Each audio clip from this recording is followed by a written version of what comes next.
तृतीयोनुवाकः त्रयोदशम सुक्तम। भावार्थ, इंद्र बल बढ़ाने के लिए यज्ञ अथवा पवित्र कार्य करता है, पवित्र कार्य से बल बढ़ता है।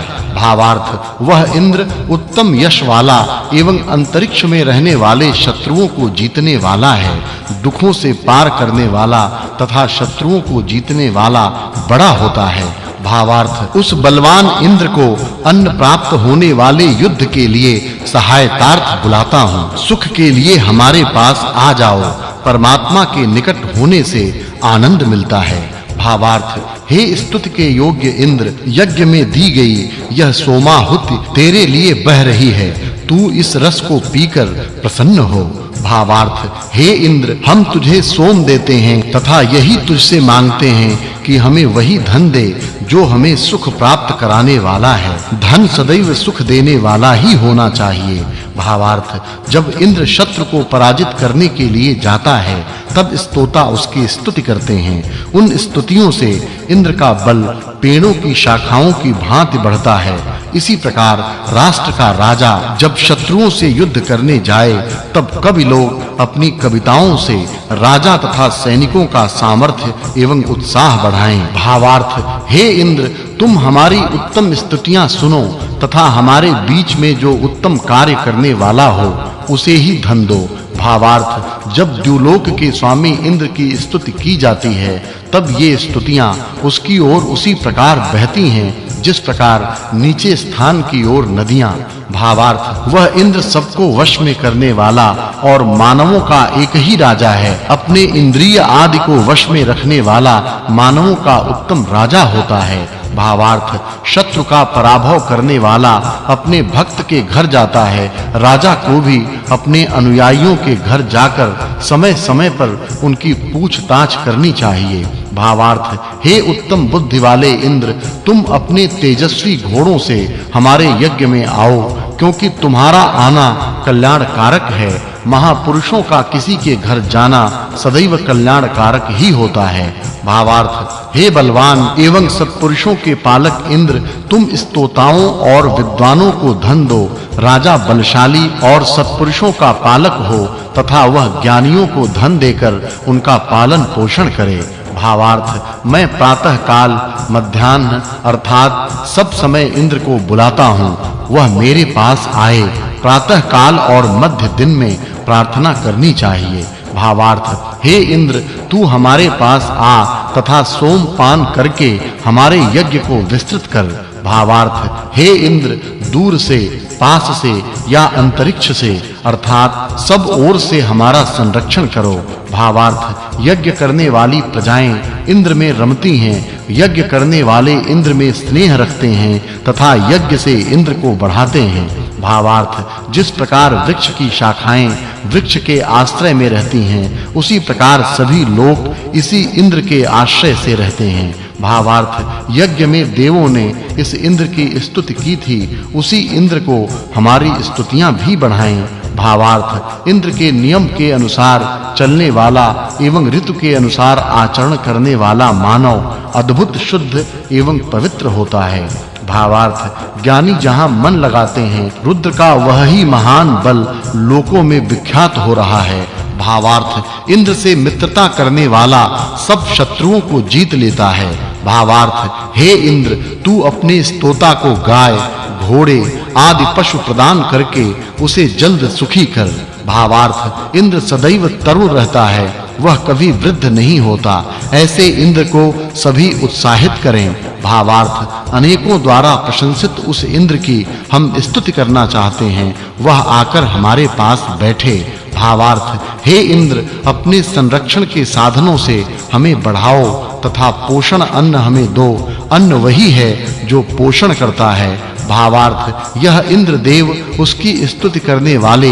यज्ञकर्ताओं का संरक्षण करने वाला है। उसके संरक्षण को प्राप्त करने की कामना से मैं भी उसकी स्तुति करता हूँ। भावार्थ, हे इंद्र, एक साथ रहकर आनंदित होने वाले एवं हर प्रकार से तुम्हारी सहायता करने वाले घोड़ों से हमारे पास आओ। घोड़े ऐसे हों जो सदैव आनंद में रहें तथा अपने स्वामी की सहायता करने वाले हों। भावार्थ, हे इंद्र, जो तुम्हारे वीर सहायक हैं वे शत्रुओं को रुलाने वाले हैं तथा शोभा से युक्त हैं। प्रजाएं भी इन मर्दों की सहायता प्राप्त करें।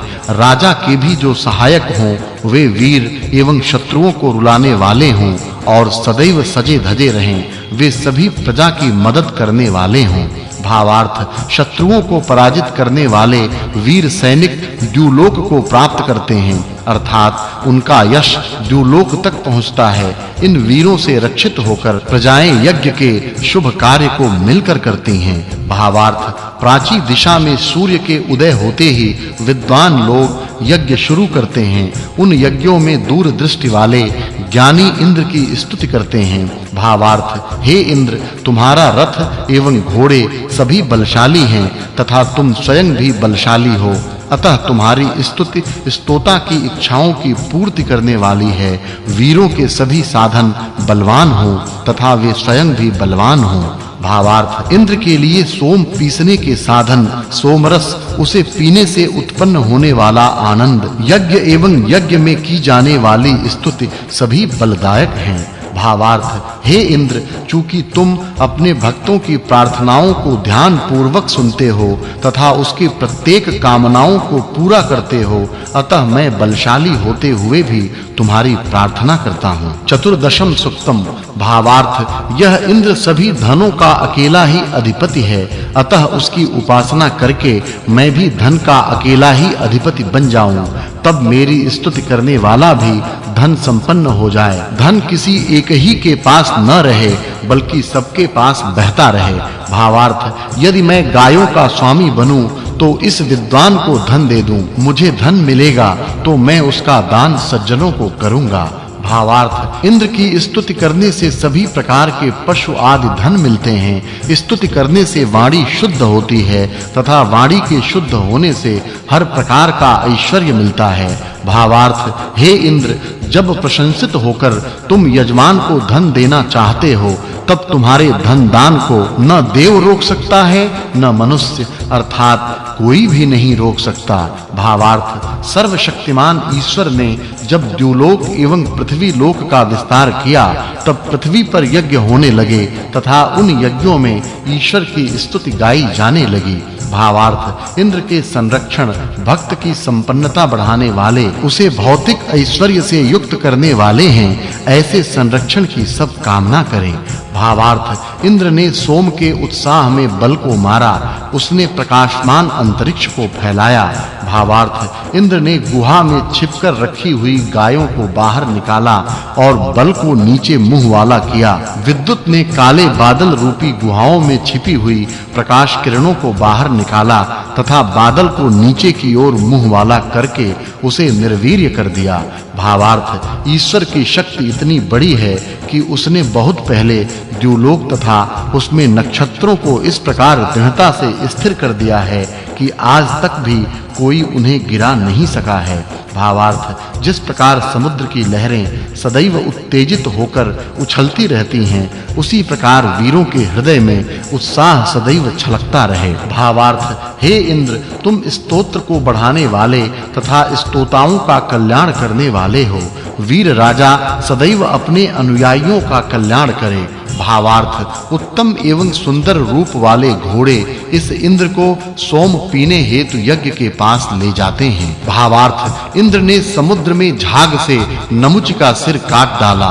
नमुच का अर्थ है जल्दी न जाने वाला ऐसा रोग। रोग समुद्र के झाग के अनुपान से विनष्ट हो जाता है। भावार्थ, इंद्र ने अपनी माया के बल से द्युलोक पर चढ़ने की कामना करने वाले राक्षसों को अच्छी प्रकार नष्ट किया। बादल असुर हैं जो विविध रूप धारण करके सारे आकाश में छा जाने का प्रयास करते हैं। बिजली उन बादलों को कंपाकर नीचे गिरा देती तथा उन्हें नष्ट कर